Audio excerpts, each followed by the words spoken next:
Baker's Daughter is part memoir, part cookbook. It's about my family's tea shop, Peter's, where my father was the baker and my mother was the welcoming face. And all for me, and that the people that I knew as the customers were in fact like cakes as well. I knew them by the cakes that they liked, and I also in the book follow my grandparents who had a tea shop and my great-grandparents who had a tea shop, and I go all the way back to Poschiavo on the Swiss-Italian village to find some pastry chef ancestors and more cakes.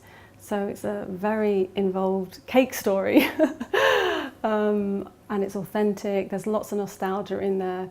Favourite classic cakes from the tea shop, really from 1958 to 2000, which is when my parents retired.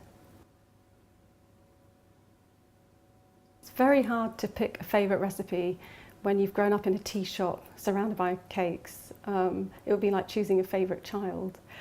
For me, I'd like to choose two recipes. One, the cream meringues. These are my dad's signature cakes, and when the tea shop closed in 2000, they were the cake that I think the local people mourned the most. They really missed those meringues.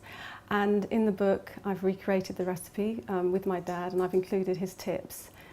The other recipe I'd like to choose are animal biscuits, which I used to help make when I was a little girl. And now I know children love them, so it's a great recipe to have to enjoy making with children and share with friends and family. And they come in all different shapes and animals, so it's good fun. For me, the recipe that unlocks the most special memory is the coffee japonaise, which is a cake that my father told me he loved when he was a little boy, when he was growing up in his parents' tea shop, and that everybody really enjoyed in our tea shop, Peter's. And when I went to Poschiavo, the village where our pastry chef ancestors are from, I found this coffee jap in a cafe, and I was just amazed, and I took it all the way back to Weybridge, where my parents were living at the time, and Dad then taught me how to make the recipe. So it really has got special memories for me.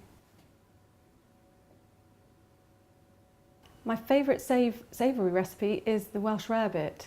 This is a cheesy mix, and it was one of the most popular lunchtime treats for customers. And people used to say they couldn't get any Welsh rarebits that tasted like the ones that my dad made. It's something that's really easy to make, and even today, you know, whenever we make it, everybody always enjoys it. It's traditional, it's nostalgic, and it's just tasty.